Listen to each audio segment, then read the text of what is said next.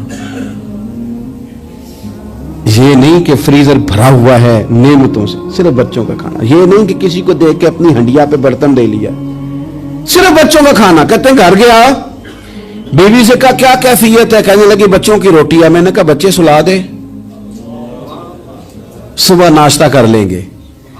تو کہنے لگی آپ کیا کھائیں گے؟ تو میں نے کہا نہ میں کھاؤں گا نہ تم کھائے گی, مہمان جو نبی پاک کا ہے. کہا اچھا, اب ذرا تجویز دیکھو میاں بیوی کی سوجھی آپس میں. کہتے ہیں کھانا لگا دینا, کیونکہ ایک آدھ بندے کا کھانا ہے. اپنی غربتوں کا ہر جگہ اظہار کرنا, رونا رونا. یہ دیکھو غربت کیسے چھپائی جا رہی. اس کو کہا نہیں کہ چل تو تھوڑا رحم کھا, تو آیا ہے تو تھوڑا رحم کھا, یہ نہیں کہا. کہا اٹھ کے نا تو کھانا رکھنا اور اٹھ کے نا چراغ ٹھیک کرنے کے بہانے بجھا دینا. ہم دنیا والوں کے سامنے کیوں اپنے دکھ بیان کریں؟ ہم جو کہیں گے رب رسول کی بارگاہ میں کہیں گے. تو نا چراغ ٹھیک کرنے کے بہانے. اہلیہ اٹھی, کھانا دینے کے بعد چراغ ٹھیک کرنے کے بہانے بجھا دیا. خامد بھی ہاتھ چلاتے رہے, بیوی کبھی برتن رکھتی کبھی اٹھاتی, پتہ چلے کہ کھانا کھا رہے ہیں. کھانا کھایا جا رہا ہے. کہتے ہیں مہمان پیٹ بھر کے کھانا کھا گیا. یہ کام ہوا رات کے اندھیرے میں, اس وقت ہوا جب چراغ بھی بند تھا, اس وقت ہوا جب کوئی دیکھنے والا نہیں تھا, کسی پڑوسی کو بھی خبر نہیں تھی. فرماتے ہیں صبح کے اجالے میں اس مہمان کو لے کے مسجد نبوی میں نے قدم رکھا تو نبی کریم نے فرمایا رات جو تم نے کام کیا ہے نا اسے دیکھ کے میرا رب بڑا مسکرایا ہے, اللہ بڑا مسکرایا ہے. اللہ تر دامنی پہ شیخ ہماری نہ جائیے, ہم دامن نہ چھوڑ دیں تو فرشتے وضو کریں. یہ شان ہے صحابہ کی. نبی کریم علیہ السلام نے فرمایا رب رات مسکرایا تیرا یہ انداز دیکھ کے, اور اس نے قرآن نازل کیا وَيُكْسِرُونَ عَلَىٰ أَنفُسِهِمْ وَلَوْ كَانَ بِهِمْ خَصَاصَةٌ. کچھ لوگ وہ ہیں جنہیں بڑی بھی ضرورت ہو تو دوسروں پر اثار کر دیتے ہیں, قربانی دے دیتے ہیں. رب مسکرایا ہے.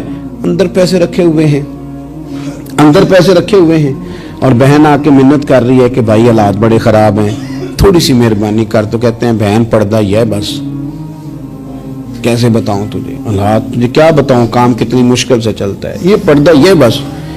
بہرحال اگر تو نے کہا ہے نا 50,000 تو میں زیادہ نہیں کوئی 20 کو دے دوں گا تجھے, وہ بھی خاصی نیکی کر کے, وہ بھی بتا سکھا کے. رات اماں پہ علیحدہ سے احسان چڑھاؤں گا, ابا پہ علیحدہ سے چڑھاؤں گا کہ تمہاری بیٹی کے ساتھ تعاون کر رہا ہوں, سارے علاقے کو ویسے ہی بتاؤں گا.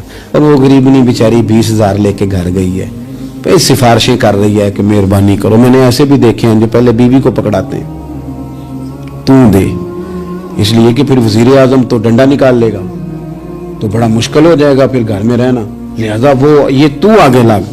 یہ کیا لہجہ ہے آپ کا؟ یہ تو کسی کو بھی دیں تو چھپا کے دینے کا حکم ہے, کسی کو بھی دیں تو ہمیں حکم یہ ہے کہ سیدھے ہاتھ سے دینا ہے, الٹے کو خبر. اور یہ جو بالکل ہی اپنے ہیں ان پر تو پردہ پوشی آپ کے لیے ویسے ہی ضرورت تھی. میرے عزیز رب مسکراتا ہے. میرے نبی پاک علیہ السلام نے یہ اعمال ہمیں بتائے جن پر اللہ مسکراتا ہے, خوش ہوتا ہے. اور بعض لوگوں کو حضور نے نامینیٹ کیا. حضرت سعد بن معاذ رضی اللہ تعالیٰ عنہ عظیم صحابی تھے. یہ وہ خوبصورت صحابیاں جن کے جنازے کو کندھا میرے نبی پاک نے عطا فرمایا, حضور نے کندھا عطا فرمایا. کمال ہو گئی. نرخ بازار محبت کا انوکھا ہی ہو گیا. خود خریداروں میں شامل آ کے مولا ہو گیا. حضور نے کندھا دیا. حضرت سعد بن معاذ رضی اللہ تعالیٰ عنہ کا جب جنازہ اٹھا ان کی والدہ رو پڑی, بڑے درد سے روئی. ماں تھی نا, ان کی آواز جب حضور تک گئی تو نبی پاک نے فرمایا آنسوؤں کو روک لے, آواز کو کم کر لے, تیرے بیٹے کی تو جب روح پرواز ہوئی ہے تو رب مسکرایا ہے. جس کے آنے پہ رب راضی ہو مسکرا دے جو اس کی شان کے لائق ہے. یہ تو وہ لوگ ہیں کہ جن کے جانے پر نا رب, وہ کسی نے کہا تھا کہ میرے مرنے پہ ہر سو شور مچ جائے گا, دیکھو گے میرے مرنے پہ ہر سو شور تمہیں پتہ چل جائے گا جب ہم جائیں گے. میرے مرنے پہ ہر سو شور مچ جائے گا, دیکھو گے, اور کہنے الوداع سرکار خود تشریف لائیں گے. اور درویش کہنے لگے بعد مرندے مکھڑا میرا ہو جاوے جے تازہ, پھر سمجھ لینا محبوب میرے نے آن پڑے ہے جنازہ. اور عاشق کا جنازہ ہے, ذرا دھوم سے نکلے اور محبوب کی گلیوں سے ذرا گھوم کے نکلے. فرمایا کہ ان کے تو جانے پہ رب کریم. اور حضور نے ایک دعا بھی دی. حضرت ابو طلحہ, حضرت طلحہ رضی اللہ تعالیٰ عنہ صحابی تھے, ان کا وصال ہو گیا تو حضور نے دعا بھی دی. فرمایا یا اللہ جب میرا طلحہ ہے نا تو اس سے مسکرا کے بات کرنا, یہ تجھ سے مسکرا کے بات کرے جو تیری شان کے لائق ہے. تو اللہ تعالیٰ غائب درجے راضی ہوتا ہے. ایک دفعہ پھر بات دہراتا ہوں, جو میدان میں ڈٹ کے شہید ہو رب اسے دیکھ کے مسکراتا ہے جو اس کی شان کے لائق. جو توبہ صحیح کریں سچی کریں رب انہیں دیکھ کے مسکراتا ہے جو اس کی شان کے لائق ہے. جو نماز کے لیے صفیں بنائے رب انہیں دیکھ کے مسکراتا ہے. جو جہاد کے لیے صفیں بنائے رب دیکھ کے مسکراتا ہے. جو لوگ صبح پچھلے پہر اٹھ کے عبادت کریں رب انہیں دیکھ کے مسکراتا ہے. اور جو کبھی کبھی بھوکے رہ کے دوسروں پر قربان کر کے احسان کر دیں رب انہیں دیکھ کے مسکراتا ہے. بہت بڑی فضیلت ہے. اللہ ان سارے کاموں میں سے کسی ایک کام پہ ہمیں بھی لگا دے تاکہ یہ بڑی فضیلت اللہ تعالی ہم گناہگاروں کے حصے میں بھی فرما دے. آخر دعوانا ان الحمدللہ رب العالمین.